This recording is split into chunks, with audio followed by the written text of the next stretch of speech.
Welcome back to Tractors and Such. So today we're going to try and see if we can do the brakes on my International COE. What we got to first do is we're going to try and take that axle out, which is this right here. Slide that out so we'll be able to take the wheel off.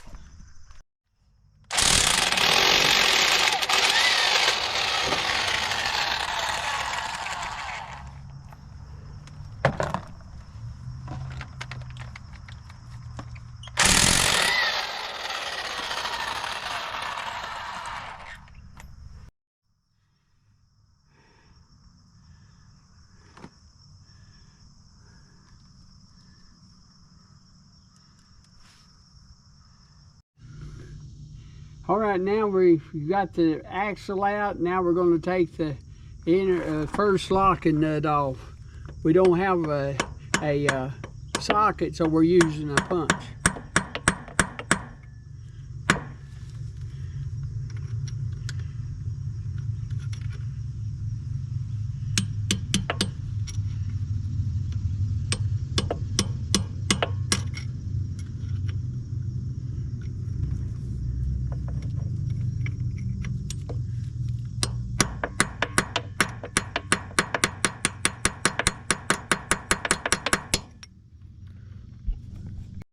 We got the outer locking nut off, and now we've got to take the locking ring out for the inside nut.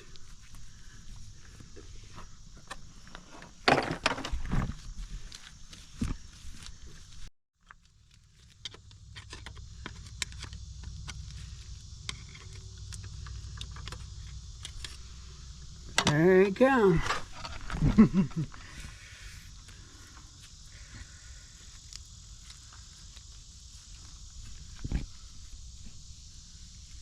Take a chisel and take the inside one out.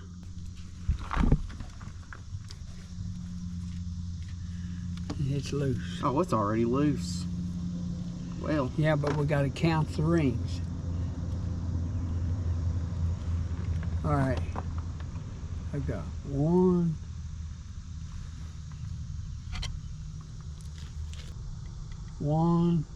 2, 3, 4, 5. 5 with the 6th one showing.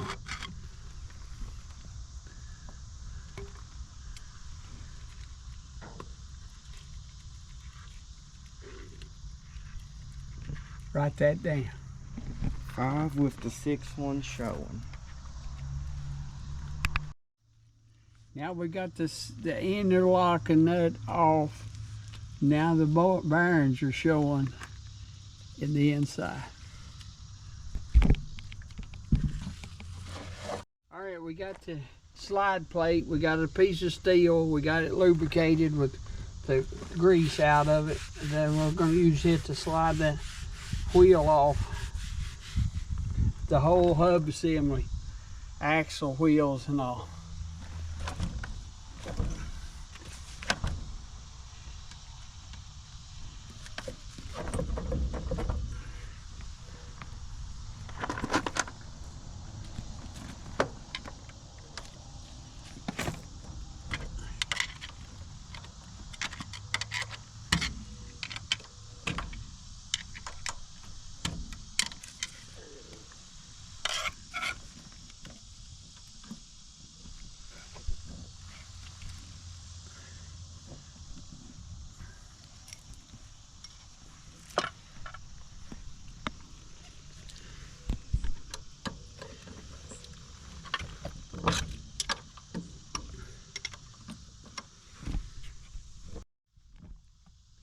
All right, this is Timken bearing 39585, made in the USA. Good steel bearing, taper, Timken. Now what we're going to do is we're going to reuse this bearing because the bearing's still in good shape. We're just going to repack it whenever we get everything reassembled. Now. All right, we got the wheel and hub assembly off. We take the piece of metal up. You see where it slid on the tar slid on the grease. We've got it off. We put this up in a dry spot, and we're going to reuse it when we put the wheel back on.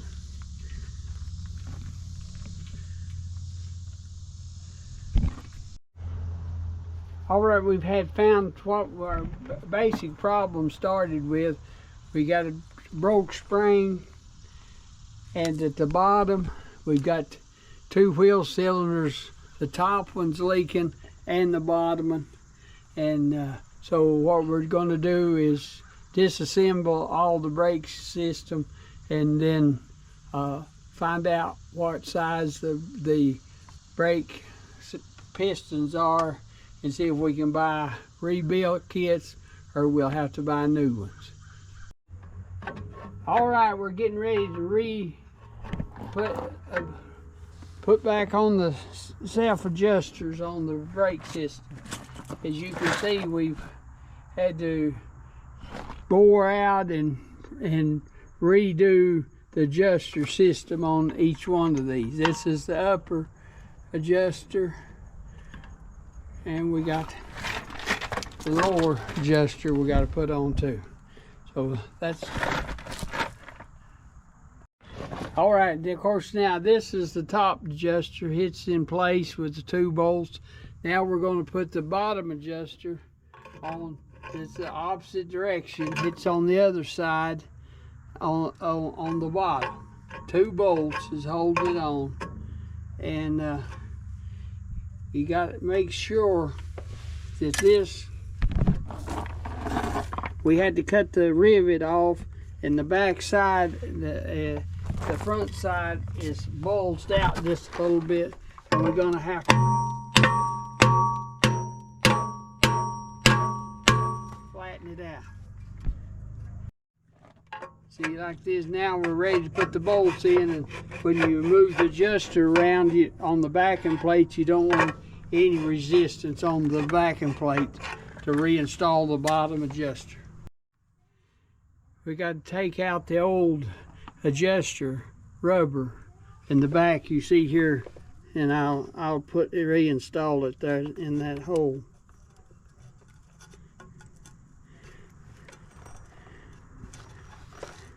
We get new rubber adjustments for that. Now the next thing we're going to do is we're going to put the holders in, and these for the spring holders on each one of these. And then we're going to install the two wheel cylinders, brake cylinders. All right, now we're putting in the most important thing about putting any of this brake system back together is put the anti-seize on these everywhere you can on these brake parts, because as you saw when we started taking this apart, it was very hard to disassemble. So as we put it all back together on every moving part, put the anti-seize on it. Now this goes in, the slot goes toward the brake shoes.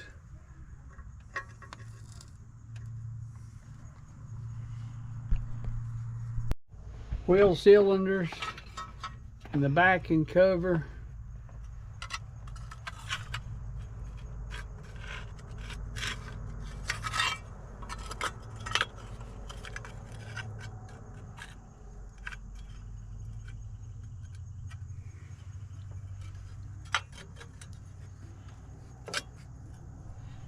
Exactly like that. Alrighty, so what we've got here, we got the wheel cylinders on, and Paul's got the shoes in his hands. We're getting ready to see if we can install the shoes. All right, we finally got all the brake and springs and the new wheel cylinders and the new adjusters. All of that has been overhauled and refurbished. And so now we're getting ready to install the new brake lines on the back side of the backing plate, and then we'll be reinstalling the wheel bearings and the wheel seal and pack the wheel bearings again and put it all back on. But it all is ready to go, brand new, refurbished, and that's the way it's supposed to look. All right, we had to put the back, this is the brake line that connects the top and the bottom wheel cylinders, and where I had to use 2 short pieces instead of 1 long, and it made it easier to bend them to get them in.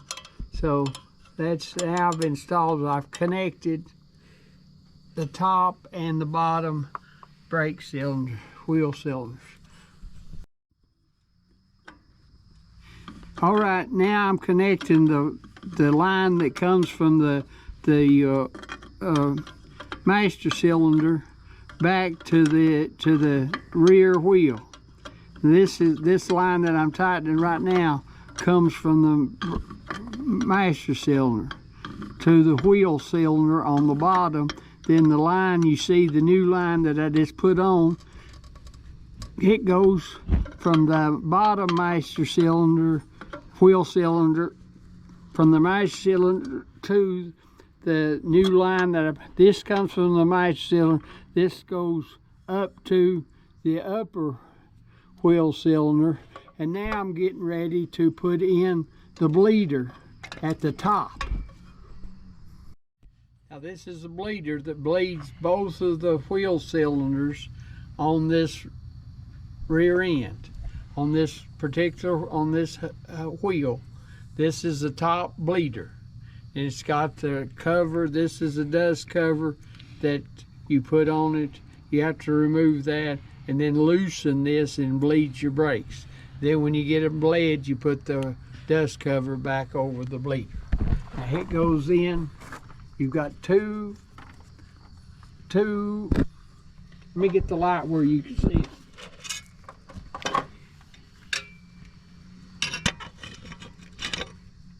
You've got 2 ports on each wheel cylinder. This is the line going in, and this is the bleeder hole at the top, right there, and it goes in that.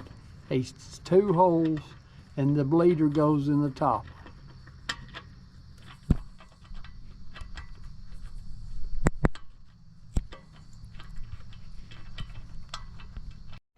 All right, we've got the wheel and bearings back on, and the locking nuts in. We've got it packed in grease, and of course this one oils from the rear end, but we just put the grease in to lubricate it till the oil gets over here from the rear end, so it wouldn't run dry. So now we're getting ready to install the axle, adjust the brakes, and then we'll bleed the brakes. Alrighty, so we've got the brakes bled and everything. We also got the axle back in so we could be able to drive it, and now we're going to see how well it'd go on the road.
Yes. I think it drove on the road great. The only thing is now is the front left, the driver's side wheel. It started to, I think it smelt a little. So I think that brake's hanging a little. So I'm gonna have to tackle that. And what else we have to do is, well, the 2-speed, well, we don't think it was engaging while we were driving it on the road. So, but it did work, just driving it up and down the driveway. So I think it's probably either like a fuse or wiring issue or something like that. But yeah, overall I'm pretty happy. So yeah, alrighty, thank you for watching. Now we're going to Paul with the devotion. Today's devotion is Genesis chapter 2, beginning at verse 4. These are the generations of the heavens and the earth when they were created, in the day that the Lord God made the earth and the heavens, and every plant of the field before it was in the earth, and every herb of the field before it grew. For the Lord God had not ceased or caused it to rain upon the earth, and there was not a man to till the ground.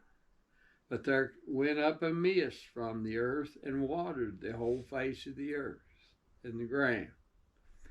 And the Lord formed a man from the dust of the ground and breathed into his nostrils the breath of life, and man became a living soul. Thank you for watching Cade's video. God bless you. See you on the next post.